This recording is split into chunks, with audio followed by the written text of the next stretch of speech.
Go and tell your friends that Granny's got a gun.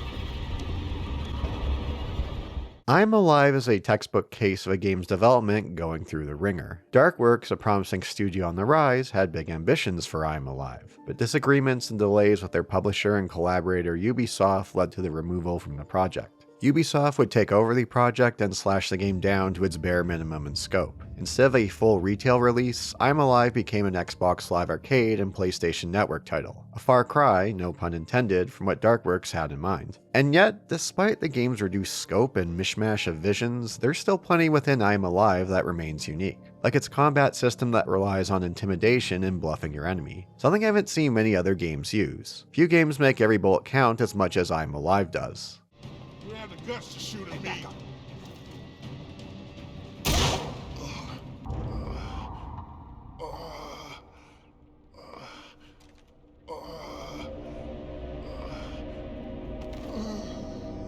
Even the cliche Ubisoft elements, like climbing, take a different approach than what you would expect, where you have to manage your stamina while climbing. You have to plan your routes and conserve resources to avoid exhaustion. You can't sleepwalk through these stretches. With the post-apocalyptic setting and elements of the quote-unquote dad simulator style games that became popular around this time, you can draw some connections between I'm Alive and The Last of Us, a game that released a little over a year after I'm Alive. That said, there's only small glimpses of it here, compared to its front and center nature in The Last of Us. By no means is I'm Alive some hidden masterpiece, but I did find myself enjoying it more than its middling review scores suggest. Even in its stripped down form, there's something compelling about I'm Alive, a glimpse at untapped potential. Before we begin, thanks to the fellow Boulder punchers who support the channel further through Patreon and YouTube memberships. If you'd like to receive early access to videos, be featured in credits, receive periodic updates, and my undying gratitude, consider joining your fellow Boulder punchers. Let's get to it. Don't make a mistake here, man. You don't want any trouble, just go. That's it. Keep right on walking. I'm Alive kicks off with a young girl watching a recording on a video camera. The man in the recording is our protagonist, who doesn't get a name. For the sake of this video, I'm going to call him the Survivor. About a year ago, there was a natural disaster known as the Event, with a capital E, that wiped out most of the human race. Quakes continue to ravage what's left. Clouds of toxic dust cover the world's surface. Society has broken down. What's left are lone survivors or those in small groups trying to survive with little resources. The survivor has returned to Haventon, a fictional coastal city in the United States. He spent the better part of a year walking back from out east. He's here to search for his wife Julie and his daughter Mary to see if they're still alive. Will he find his family? What else will he come across? All that and more as the game unfolds. Okay, this is basically my life. My backpack, climbing harness, flashlight, a couple of batteries, a pistol. I've never even fired a gun before. Anyway, there aren't any bullets in it, so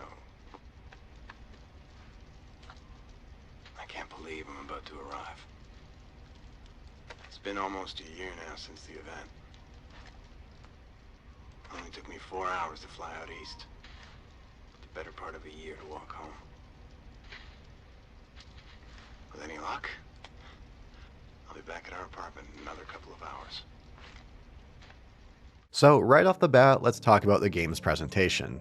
There's next to zero color. This time frame of I'm Alive's release in 2012 was in the thick of the piss filter era, something oh so common for the 7th generation of gaming. Well, here I wouldn't call this a piss filter, but a dust filter. After all, the capital E event resulted in toxic dust covering the world's surface, so it's somewhat understandable. And they did also take this approach to save on space. As mentioned, I'm Alive wasn't a full retail release. It was an Xbox Live Arcade and PSN release. They had a 2 GB size limit to work with. Keeping colors minimal for textures did wonder for saving space. Now that said, there are mods that bring more color back into the fold. Check the pinned comment or description for more information if you have a curiosity of playing I'm Alive. That said, I played through the campaign with the standard presentation and toyed around with the graphic mod afterwards. There are some texture glitches as a result, but if you want to play through the game with some more color, you can. This lack of color does help the game stand out, if for the wrong reasons for the most part, but there are other elements of I'm Alive that help the game stand out for the right reasons, even if execution can be a bit spotty. Come on, give me a break, man.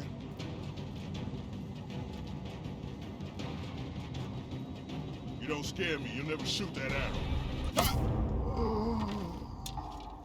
What does help I'm Alive stand out from other titles is its intimidation system. There aren't many other games that have systems where you could hold up enemies like this. Ones that pop to mind are Dying Light and the Metal Gear Solid series, but I Am Alive takes it one step forward further and makes it a core game mechanic. That said, it's a bit undercooked and only felt like they were scratching the surface of what's possible with it. Yet when everything falls into place, it makes for a tense, engaging experience. In our travels, we're going to come across various groups of survivors. There are two types that will show aggression to us. The first group will keep their distance, but also want you to stay away. Beyond a couple of instances, these tend to be sole survivors. They'll keep their gun focused on you until you leave. Stick around for too long or get too close and they'll shoot. Try to shoot them and they'll shoot you first. It takes very little to die in I'm Alive, both for our enemies and ourselves. So with these survivors, best leave them alone and move on. There isn't much to gain from dealing with them. I'm watching you. Don't even think about coming back. That's it. Just keep right on walking. Stop that running. And don't come back. I started off this video with one of these encounters, one I was familiar with before playing I'm Alive, that being the encounter with Grandma. I'm too old to fuck around with your kind. Get going. This video of Germa playing I'm Alive and dealing with Grandma stood in the back of my mind for years. Yeah, she's freaking out.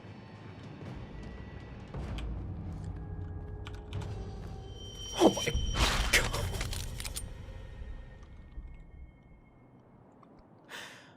I don't feel good about that at all.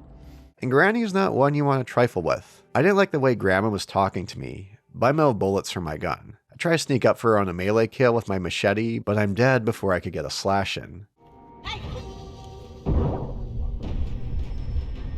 But I did get my revenge. I reloaded to a past checkpoint, had a combat encounter play out in a different way. This time I had a bullet on hand, and got my revenge on this not-so-sweet Grandma. This did result in a moment of unintentional humor with how she went down.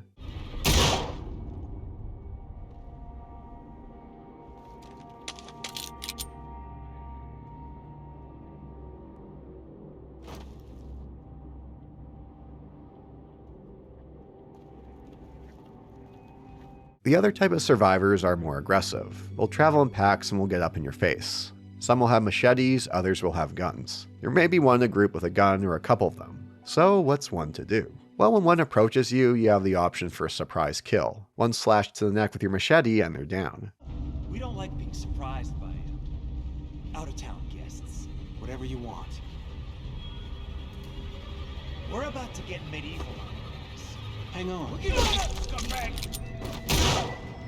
No need for that. Really? What happens next will depend on several factors. Was there another enemy with a gun? You want to get your shot off first before they do. In these encounters, the one who approaches us tends to have a gun, so you'll have at least one bullet on hand to deal with anyone else with a gun. Even then, you have to be careful of your other foes. One may make a run for the gun, at which point you may have no bullets left on you. In any case, the tides have turned in these encounters. You're now at an advantage, potentially. Point your gun at your remaining foes and they'll put their hands up. You can command them to back up. Depending on the environment, this opens up a couple of environmental kills. Get them to back up to fire and you can kick them in. Please, I'm trapped. Oh.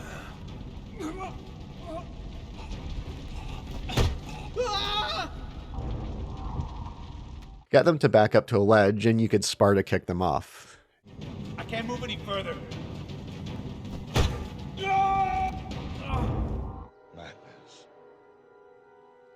This is Sparta!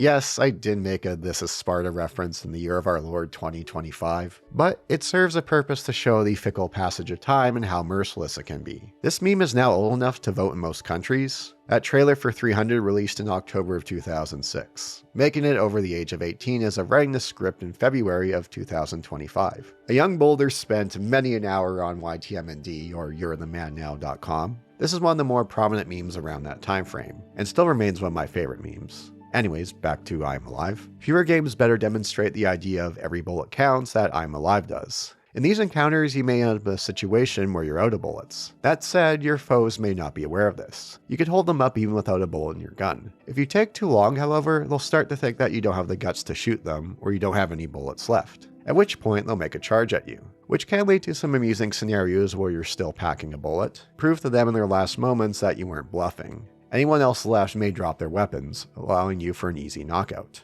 All right, you even know how to shoot? I don't think you waste the bullet. You win. Or you can go for a struggle kill with your machete if you're out of ammo or you don't want to use it. You can do this once they're in range. You'll have a button mashing QTE to get the upper hand in the kill. That said, it does take a few seconds. If anyone else is still alive, that's more than enough time for them to interrupt or shoot you and get the drop on you. Encounters can be quite tense if you have a couple of enemies left and spread out. Do I have enough time to Sparta kick this one off a ledge, turn around and machete the other one? What if one gets suspicious and thinks I don't have any bullets left or the guts to shoot? As I'm Alive progresses, these encounters grow in size and complexity. You may have up to 5 enemies to deal with at once, a couple of them with guns. Further in, you'll come across armored foes. The only option is to shoot them where they're weak, which tends to be the head. I don't know if this is balls or stupidity, but it's amusing how they'll stroll up to you without a care in the world even when I'm pointing a gun at them. You do realize you have an exposed head, do you not? That's right. Shoot all you want. I'm bulletproof. In a way, these encounters play out like a puzzle. As your enemies approach, you make note of who has what. Who has a gun? Who has a machete? What about the armored foes that show up later? You may need to shift yourself around to get a surprise kill on one with a gun, shoot the armored foe, then hold up and Sparta kick whoever remains. And you always have to be aware of your positioning. You don't want your enemies spread out. The closer they are together, the less likely they'll get the drop on you if you're holding them up. Again, do you shoot one of them? Do you have enough time and room to Sparta kick them into a fire off a ledge? Or get a struggle kill before the other gets over in time to stop it? Or did you forget about that gun on the ground that they'll make a run for? These encounters, when they play out the way you plan them, are short, tense, and full of thrills. And there aren't many other games like it out there that do something similar, where after the last foe falls, you breathe a sigh of relief and are proud with what you've accomplished. I'm gonna beat your skull like a drum.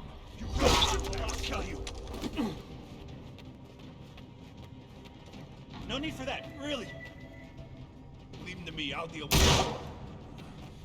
Step back, okay? Okay? Back off. Whatever you say.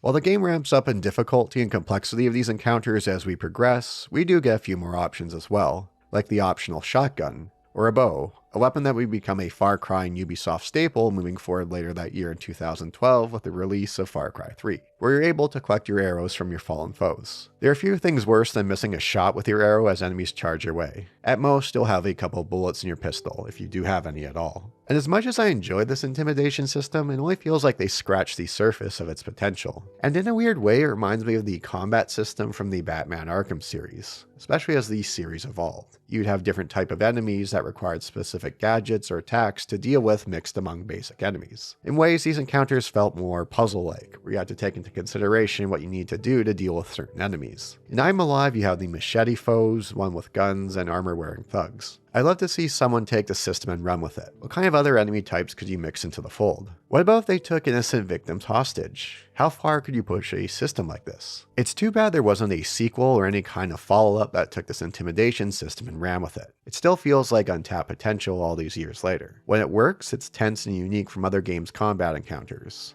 where every bullet is worth its weight in gold. Once again, to the budding game developers out there watching, this is mention number 28 of a gameplay mechanic that you could take a look at to run with. It goes a long way in giving a unique flair to I'm Alive. While the execution can be a bit spotty, it does have its moments where it shines. There is one last type of survivor we'll encounter in our travels. These are the victims. Those dealing with injuries or illnesses, or in one case, as a hostage. What can we do about them in this dog-eat-dog world? Well, we can help them. They'll make a request for medical supplies or something special, like cigarettes or a bottle of wine. What benefit is there to helping them? Resources are limited as is. Shouldn't we keep these medical supplies for ourselves? Well, there are a couple of benefits for helping these victims. One is receiving an additional retry or life. The others will get further insight into the capital E event, and what's been happening in Habiton over the last year. This gives further clues of the possible fate of our survivor's wife and daughter. You know, shortly after it happened, the first thing that we had to deal with were the earthquakes. They kept happening day after day. Most people ended up at makeshift emergency centers like the Havington Stadium. And we were protected from collapsing buildings, but there was so much dust in the air, so we had to find another solution. There was an evacuation effort. Not much of one, if you ask me. But they did make a makeshift attempt. Boats, mostly. Not enough to go around. They took the children first. That's why there are more older people here still left in the city. You know, a lady told me there were a couple of emergency centers set up for isolated women and children right after the event. One of them was in North Havington, but that was in the early days. I don't know if it was wrapped up well enough to resist the dust. It might be worth taking a look there. After we left the emergency shelter near the harbor, we hooked up with a group of other survivors. They said they were going to settle their own camp somewhere outside of the dust. In the end, they started fighting amongst themselves, so we split off and came to this place. It's not easy to get to, but it's safe. Well, it feels safe anyway. There is this one Quasimodo hunchback survivor who requests a lot of items. Boy, this better be worth it. Is he going to give us some large lore dump? No, but he does offer a shotgun. Only 5 bullets, but well worth it. Plus, play your cards right in positioning and you can take down multiple enemies with one shot. I must say, I did not think there were still people like you. I know how hard it is to find food here, so I know how much trouble you went through. For your effort, allow me to give you this. I can't use it anyway. I am sure it will come in handy for a guy like you. But there is one major disappointment to this system with the victims. You yourself can't hold them up or shoot them. As dickish as that may be in this dog-eat-dog world, it's survival of the fittest. I couldn't find anything if there was a planned system that ended up on the cutting room floor. Especially in this time frame of the early 2010s. There was a time there for several years where moral choices were all the rage in gaming. Here it feels like a natural fit. Sure, you could hold up these poor victims, but will karma catch up to you in the future? Will other potential allies act different as a result? Would the game change? It's too bad. If there was a game that would have benefited from this, it was I Am Alive. Besides the combat and intimidation system, the other major element of I Am Alive's gameplay is climbing. I mean, this ended up being a Ubisoft game after all. This is a few years removed from the initial Assassin's Creed. A few more from the Prince of Persia trilogy on the 6th generation. At this point, the Assassin's Creed franchise was only 4 entries deep. Crazy to think about, huh? That said, it does take a different approach to its climbing system. One that takes stamina and resource management into consideration. It's not like the other mentioned series where you could climb at your leisure. You have to mind your stamina while navigating climbing stretches. You want to keep an eye on that meter. Before climbing, you want to take a look around to plan out the path that you want to take. Find the spots where you could climb a ledge and take a breather and let your stamina recover. Or if you have a pitten on hand, plan it to take a breather and recover your stamina.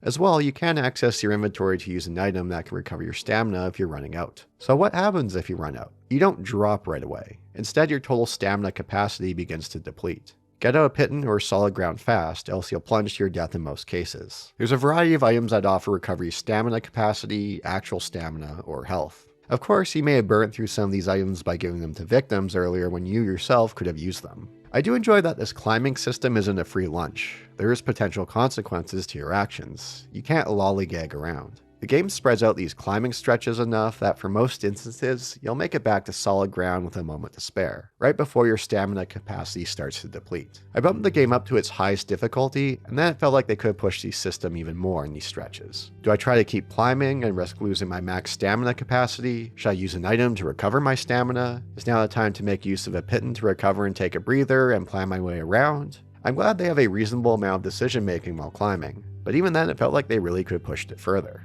Like the intimidation system. And climbing can take a bit to get a handle on with what you could climb. Due to the dust filter, it does take some time to get used to of what's a climbing surface. Of course, nowadays you'd have something like yellow paint splashed everywhere to make it clear. There were a few instances of taking a pause to figure out where to go next. But once you know what to look for, it works well.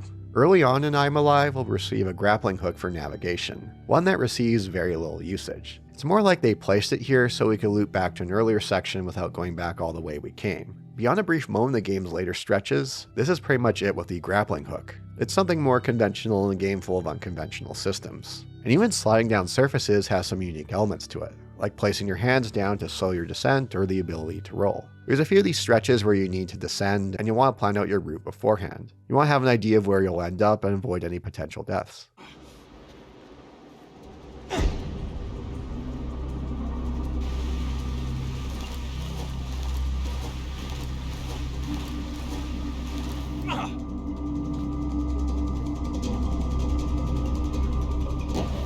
That said, is the climbing fun? Not exactly. Beyond a few stretches, there isn't a grand scope of scale that you'll find in the Assassin's Creed series, where you look down and go, oh boy, that's a long drop. I do again appreciate that there's weight and consequences to climbing, but compared to the Intimidation System, it loses its luster in short order, where it felt like it needed a few more complications or layers to keep things engaging, which they do mix in for the game's later stretches, but not enough to keep it engaging. Still, I do give them credit for doing something different with the climbing system. These kind of systems tend to be very straightforward where the player can sleepwalk through. While a stamina meter wouldn't work well for climbing in something like an Assassin's Creed, it does work well here. So here's my second mention of it in this video, and overall my 29th mention. Budding game developers, if you're looking for inspiration for gameplay ideas, take a look at how I Am Alive handles climbing. I'd love to see more games like climbing take this system and run with it. Put some weight and consequences to your actions. I Am Alive bounces back and forth for pacing between stretches of combat with stretches of climbing. There's no overlap between the two. For example, you're not climbing and have a combat encounter with someone. I'm curious how that would work though if they did try to implement that. Levels will take a linear approach, but there's a bit of a hub in navigating between levels, where the game opens up to a more open world. You'll come across several victims to help if you want. And here, the dust is thick. This results in our stamina dropping unless we get inside or get high enough above the ground level. Again, we always have to mind our resources at every given moment. The initial iteration of I Am Alive was going to take a more open world approach, when Darkworks were the development lead before Ubisoft stepped in. So it's a bit ironic that the final Ubisoft version would take a far more linear approach to I Am Alive, considering how much they have a hard-on for open world games. That said, they did strip the game down to its core, where it wasn't a full retail release, but Xbox Live Arcade and PSN release. With that, let's look through the campaign of I Am Alive and how the story unfolds over the game. So I have titled this video The Last of Us Before The Last of Us, and I did mention that there are some similarities between the two, one being the post-apocalyptic setting, although how they end up in their respective worlds are quite different. The other element being the dad similar aspect of I Am Alive. You had several titles during this time frame with this approach. Beyond The Last of Us, you had titles like BioShock Infinite. And for those of true culture, BioShock 2 beat them to the punch and in many ways did it better than Infinite did. A few years later, you have games like The Witcher 3 or the God of War reboot that would have elements of this. But like everything about I Am Alive, it's stripped down. It's part of the story, but not the main focus. As a result, while it does have some decent moments, it doesn't capture what titles like The Last of Us were able to do with their story. The survivor makes it home, but no one's there. His wife Julie and daughter Mary are nowhere to be found. Julie did leave a note for him. We have to go now because of the earthquakes. The evacuation team is waiting for us. We'll be taken to one of the emergency shelters. It's very hard to get precise information about the evacuation plan. I have no idea where we'll be in the next hour. If only you were here, I would tell you that I forgive you. For everything. For now, all we can do is pray that you're alive. And if you are, I know you'll come back here. We'll try to stay in Haventon, but we'll go wherever's safest. With Mary, I can't take any risks. We love you. Not a moment goes by that we're not thinking about you. Try to find us. We'll be waiting for you. Julie and Mary, May 23rd.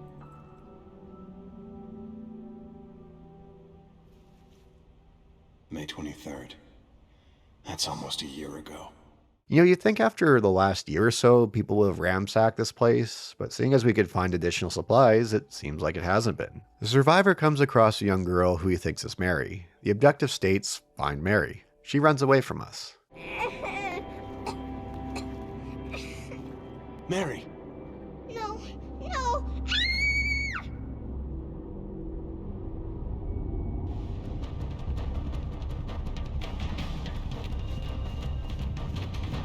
Mary! It's Daddy!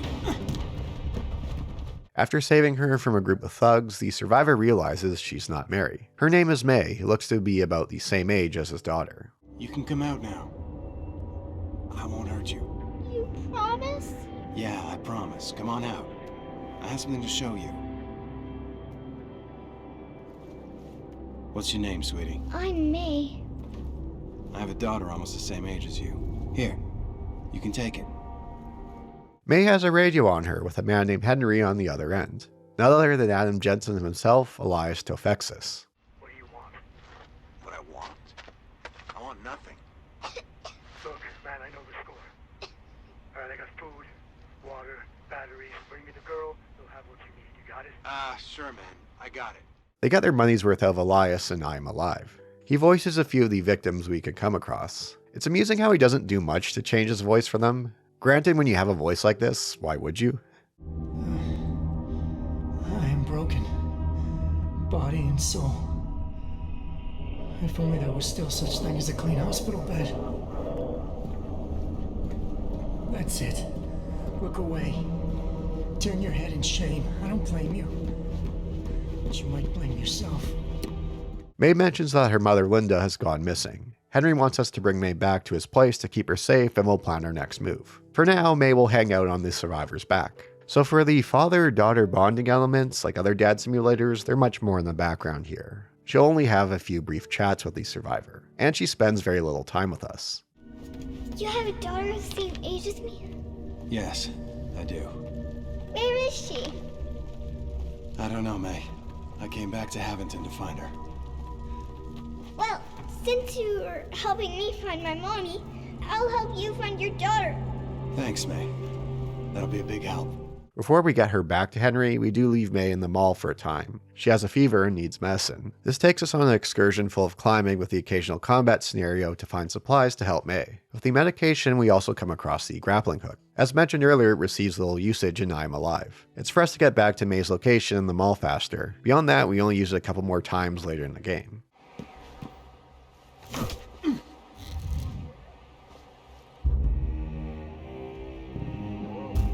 With May recovered from her fever, it's time to take her to Henry's apartment. We'll have to go through the subway to reach there. I have to wonder how May feels about these combat encounters. Granted, she can't see what we're doing, but she sure can hear it. And she will see the aftermath. That's going to leave a mark on her psyche.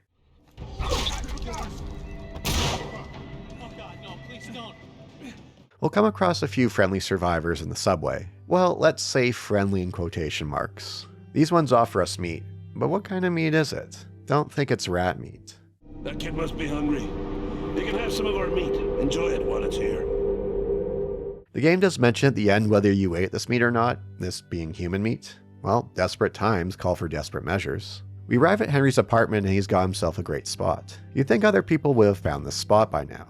It's a nice moment of relief, with the game giving us glimpses of actual color. May will now stay with Henry. But where's May's mother? Henry asks us for help and also to find a radio transmitter. Why doesn't he do that himself? Why are we the errand boy? Well, to be fair, Henry has a valid excuse beyond video game logic. The radio transmitter? Why can't you get it yourself? Henry! Henry! Because I can't. There's no need to rush off here. We can have a few moments of relief. What is it with Elias and voicing actors with nice apartments? It's one of those glimpses of hope in a world with little. And this is where the game opens up, as I mentioned earlier, where it's more of a hub. Before heading to the ship where the radio transmitter is, we have a few blocks of streets we can explore. Help out any victims, find further supplies. The game has more of those open world elements you expect from a Ubisoft title. As mentioned earlier, the initial version of I'm Alive was going to take a more open world approach, before being stripped down and revamped by Ubisoft Shanghai. This stretch on the ship dials up on the combat encounters and adds in a few more twists, like the addition of armored survivors along with greater numbers.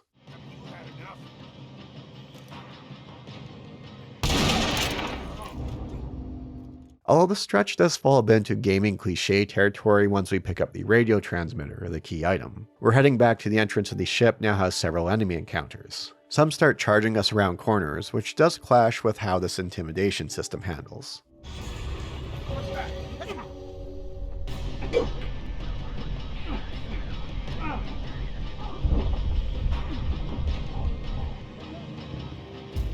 Returning to Henry's with the radio transmitter in tow, Henry mentions he found May's mother, Linda. She's at the hotel, but it doesn't sound like it's a very pleasant place. I found May's mother. You did? That's great. It's not great. She's probably at the hotel. The hotel? What's that? Well, it's not a vacation. And if she's there, it's against her will. Are you talking about my mommy? Yes, sweetie. Just give us a second, okay? Do you mean she's being held for... When is my mommy coming back? Soon, sweetie. Your new friend is gonna go get her right now. Aren't you? Heading back to the hub stretch, the dust is much thicker. We can now see a little in front of us, although we now have a gas mask on hand to reduce our stamina depletion. The hotel in I'm Alive is the game at its darkest, but also its best gameplay-wise. There's a few victims we could help out on the ground floor. The subtitles having "welcomed" in quotations makes it clear what's going on here if you haven't clued in from Henry's talk. About the woman you're looking for? If she was brought in this morning, she's probably been welcomed already. She must be in the bedrooms on the 4th floor. I haven't mentioned it yet, but this is where you could see how much heavy influence I'm Alive takes from Cormac McCarthy's book The Road, a book that also had heavy influence on The Last of Us. This stretch in the hotel is where the game is able to match the book's bleak atmosphere and how depraved humanity has become in the wake of this disaster. There are other victims we could come across that show how dark and depraved things have become in Haventon. You promise to behave? Sure, whatever you say, just let me down. Don't touch me! Do you hear me? Don't touch me! Don't be like that. You know, I can make your life a lot easier if you just cooperate. And don't give me that look. It's not as if we haven't done this before. Please! Don't hurt me! Don't kill me! Some environmental storytelling that lets the player fill in the blanks, like these video cameras pointing at the bed or the cages we could find in the hotel washrooms. And on the gameplay front, I'm Alive has shown its hand of all possible enemies. Now it starts to mix and match in numbers in a variety of environments, where you have to plan out your attack order. How are you going to deal with those with guns or those with armor? When you pull it off with grace, it's so satisfying. Who's shooting at us? Push him now! Oh God, no, please don't. Hey, wait, no. Please, I'm trapped. No.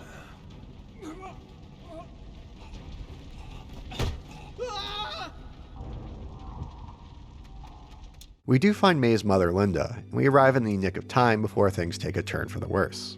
Who are you? I'm a friend. I don't have any friends. I'm with May. May? My daughter? You've seen my daughter? Where is she? Don't worry, she's safe. She's with Henry. And I'm here to get you out. Okay, whoever you are, let's go. I think I know how to get us out of here. Linda suggests we head to the basement of the hotel to take the subway tunnels back to Henry's. Uh-oh. Is this going to be an escort mission? At least when May was with us, she was on her back. We didn't have to worry about her. Well, thank goodness the developers realized there's no need for an escort mission. Instead, Linda will hang back in a few spots and ask us to make sure the coast is clear. We don't have to worry about her while dealing with other survivors. On the journey back, the survivor chats with Linda about why he's back in Haventon. Small little glimpses into the game's minimal story. And that's fine. In a setting like this, you could give the player plenty of room to fill in the blanks. We could fill in a few more by helping victims, but even then, details are vague. How about you? I take it from your questions you haven't been here long. Why are you here? I lived here before with my wife and daughter. We weren't together when the event happened. I was on the East Coast. I got injured, and it took me all this time to recover and walk back. I arrived this morning and found their home empty. You walked back? Dedicated man. Back at Henry's, May and Linda are now reunited. On the radio transmitter, there's mention of a ship nearby looking for survivors, but the dust is too thick. We need to get a signal off to get their attention. Henry has some fireworks on hand, and there's a nearby high-rise we could climb to set them off. Fireworks! Yes, fireworks! I love fireworks! Like the hotel before with enemy encounters, climbing the high-rise is where the game throws all its challenges at us. There's little for pittance on this climb. You have to do plenty of planning of where you're going to make your way up before you do. And even then, you're going to be making it in the nick of time before your stamina capacity starts to drop. There's also the addition of climbing platforms that will result in your death if you linger for too long. Keep moving forward.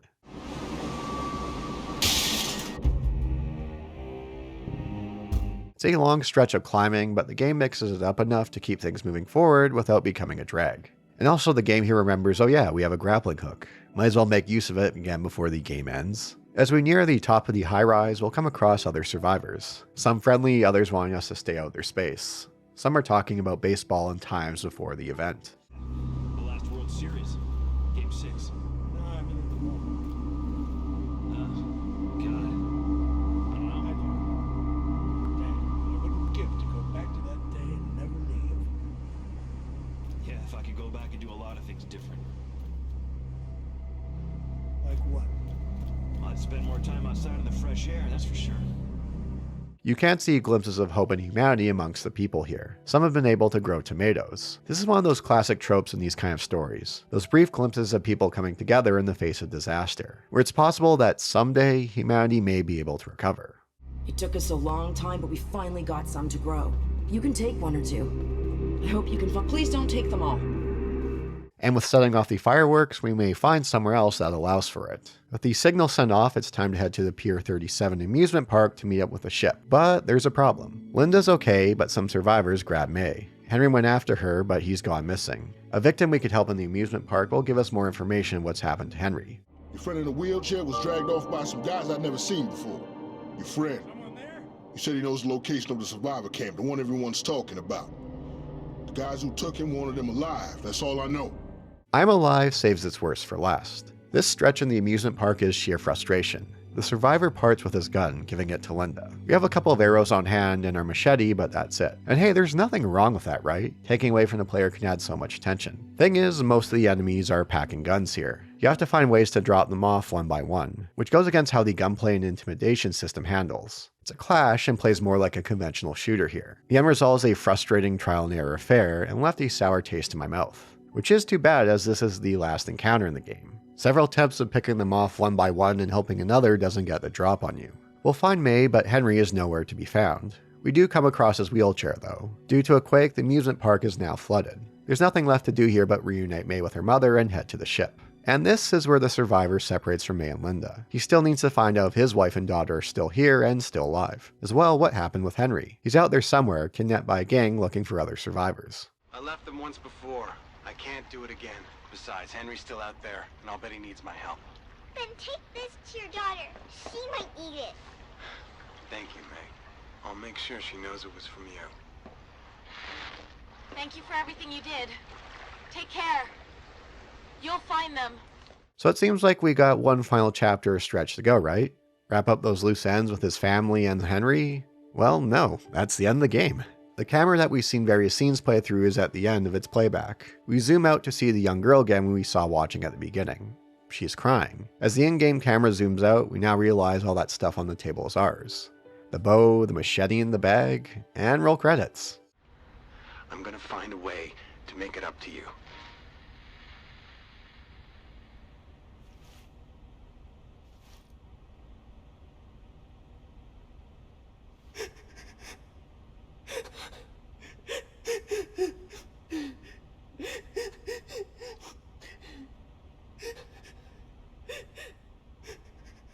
Huh.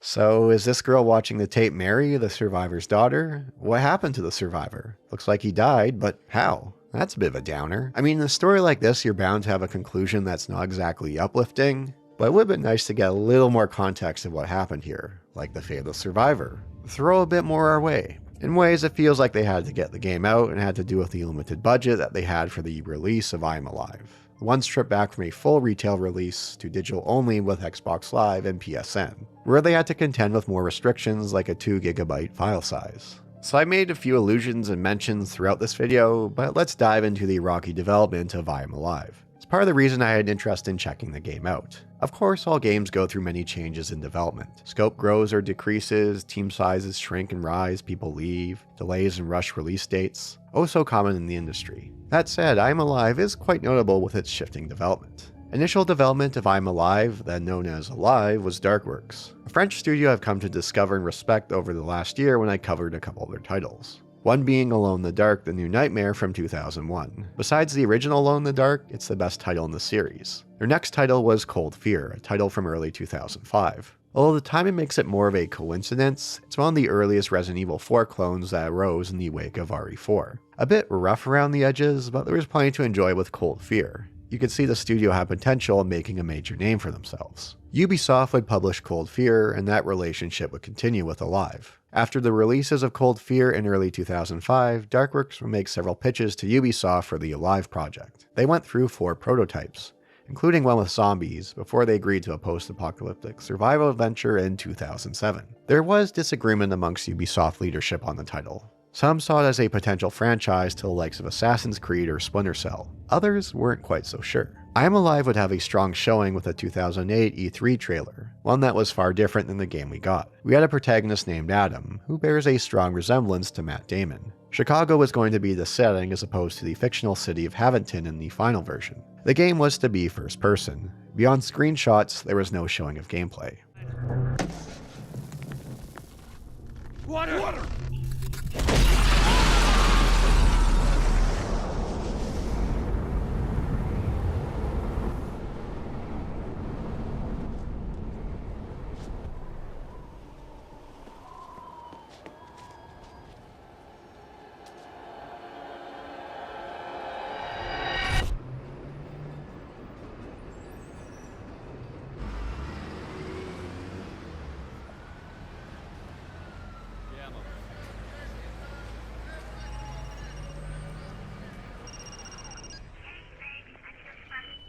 I'll see you upstairs, Adam. Uh-huh.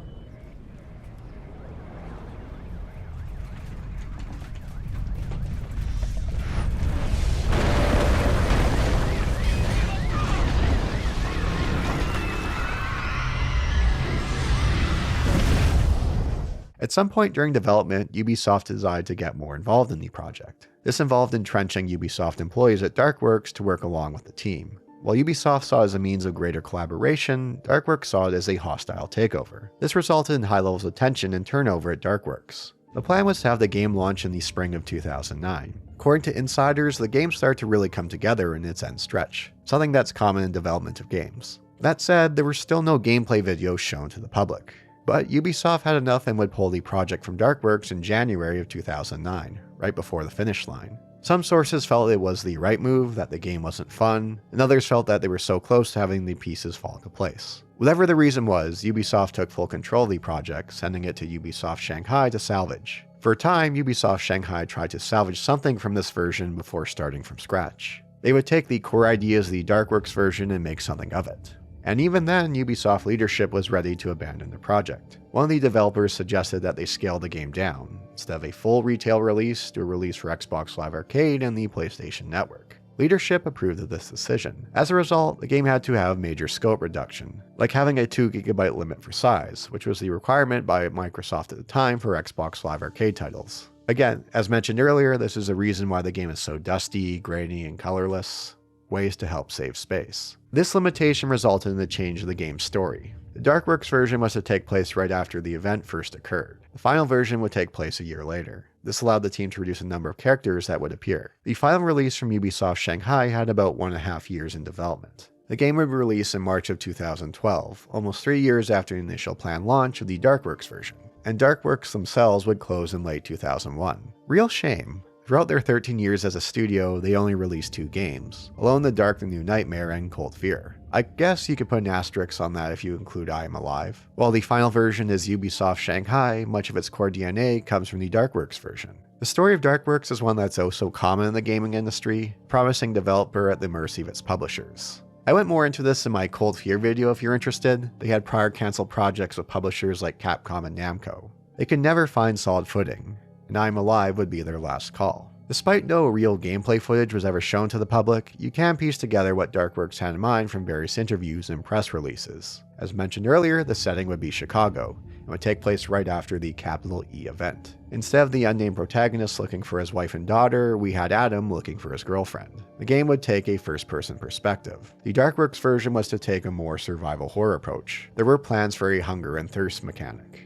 The Intimidation System did carry over to the final release, but there was also a more involved melee combat system. I couldn't find much information on the climbing element. That may have been in Ubisoft Shanghai edition. Darkworks did use their own proprietary engine that seemed to play a role in development issues. The final version uses Unreal 2.5. With the Darkworks version taking place right after the event, there were elements of class warfare in its plot. The final version only gives little hints and pieces of what's been happening, instead focusing on a man searching for his family, a more personal story.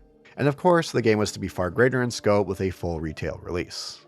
Not a PSN and Xbox Live Arcade, but for PC, PS3, and Xbox 360. On that note, in the scope switch, there were no plans for a PC release.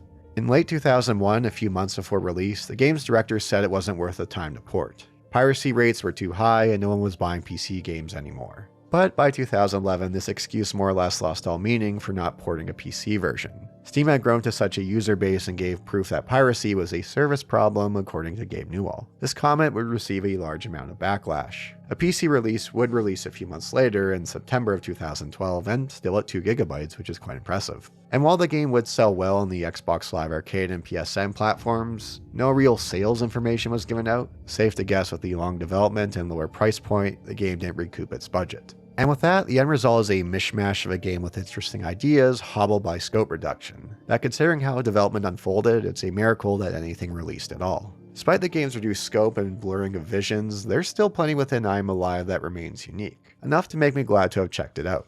By no means great, but better than the middling reviews suggest. The Intimidation System is something you don't see in many other games. And even then, it feels like they only tap the surface of the system's potential. Leads to scenarios and situations that help I Am Alive stand out, where few games make each bullet count as much as it does here. And while the climbing elements are more conventional, more Ubisoft, it's nice to see actual stakes and thought to how you climb. It's not a brain-dead activity that so many games fall into.